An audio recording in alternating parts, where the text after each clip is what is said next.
Do you know why I accepted Islam? It was because so many scientific miracles that couldn't be explained were in that book. I challenge anyone that's listening to this. Google scientific miracles of the Holy Quran. So for me, the reason I accept those stories of Jesus walking on water and bringing people back from the dead and Moses part of the Red Sea is not using my own logic. It's using X plus Y equals Z. I believe there is a God. There's enough scientific evidence, to me at least, to prove that there's a creator.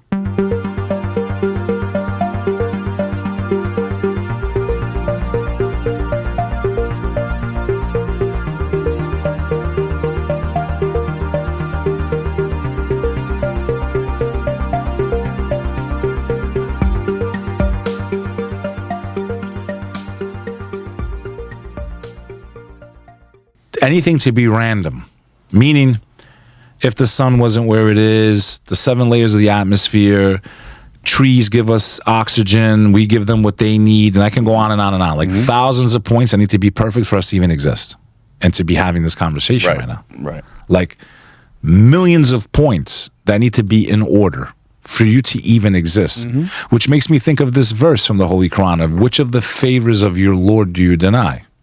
And it goes through this whole list that God's basically that's what I'm trying to get at. speaking Is in that first person. because it is so incredible that we are here and that we exist, and that we were the created. When was the first human? How was the first human created? How was the first plant photosynthesis? How does all this shit work? I believe the earth was created long before humans. I've spoke about this in our episode when we did aliens and demons. A lot of this subject matter is there, and I don't want people to get bogged down on this episode, but we spoke about this on the last pod. So go back and check it out, folks. But that was last December. For me, for example, let's just pull up one of these. Go ahead, scroll down, buddy. Let me just give you an example of what drew me to Islam. Do the Big Bang Theory, number 2. Big Bang. Here we go. So in Surah Al-Anbiya, okay, also states, this is what God says in the Quran. Chapter 21, what did he do there? Okay, chapter 21 of the Holy Quran, verse 30. What did he do here? So, have those who disbelieved not considered that the heavens and the earth were a joint entity and we separated them. In 1929, American astronomer Edwin Hubble proposed the Hubble's law, according to which all entities in space are moving away from Earth at speeds proportional to their distance. The greater the distance from Earth, the faster they are moving. Soon after this, he discovered that galaxies are moving away from each other, meaning the universe is still expanding, right? Continue down.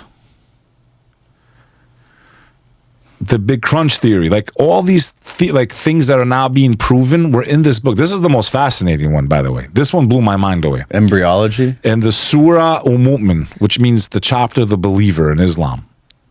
It says in chapter 23 of the Quran, verse 12, we created man from an extract of clay. We made him as a drop in a place of settlement firmly fixed. Yeah. Then we made the drop into a leech suspended thing. He describes exactly. Yeah. There's echoes of the Sumerian text in here. The 4 stages of the human embryo. The first microscope didn't come out till 1,000 years later. How could he have known? A man that couldn't read or write. And it goes on and on. So I see all these scientific miracles. Okay, there was no way to have known. So I'm like, okay, I see this book sung by people without even looking at it, man. Every Ramadan, bro. Every Ramadan, I see people get up in front of the mosque and lead the prayer for the whole month. They're called Hafiz. They literally recite this book without seeing word for word. And if they make a mistake, there's 100, 500 people that know at least one of those verses. Like everyone knows the verses. So I've witnessed many times in the last 42 years of my life where people pray, then say the whole book. That's how God protected this book. That's why to me it blew my mind away as a Muslim. And that this religion said that God sent messengers and prophets throughout time all over the world. Throughout time. He didn't just pick one people. And my theory was the demonic realm shifted people away from God, through statues and idols throughout history. That's why a lot of the Anunnaki claims they make sense in some ways. But to me, that's just a deception of the devil using the same trick throughout time to get people away from the creator. I find scientific miracles in a book written by some guy in a cave that couldn't read and write. And even if he could, how the hell? There's like 100 to 200 scientific facts in that book that no one could have known. Like, for example, that the Dead Sea is the lowest point above sea level in the entire world. There was no way Muhammad could have known this. It's impossible. That's the same area that Sodom and Gomorrah, we believe, was smashed into the earth. That's why it's called the Dead Sea. Mm-hmm. And it turned out in the last century, we found out it is the lowest surface point on earth. How could the Prophet Muhammad have known that back then? There was no way to have measured that or known. Anywhere in the world, no one could have known that. So when I see scientific facts, I know algebra came from Islam. The science and the technology, where would we be without algebra right now? But we would be as advanced as we are? I mean, is it possible that humanity, different parts of humanity and civilizations were more advanced mathematically or technically? I agree. Than we are today? There was some fusion. And we lost knowledge? Absolutely.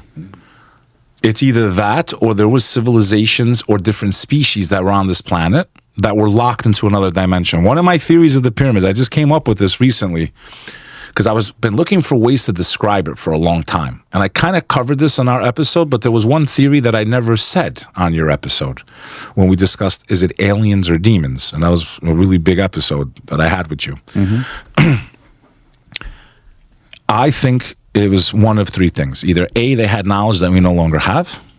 B, it was the demonic realm, the same way Solomon had the power to command the demonic realm.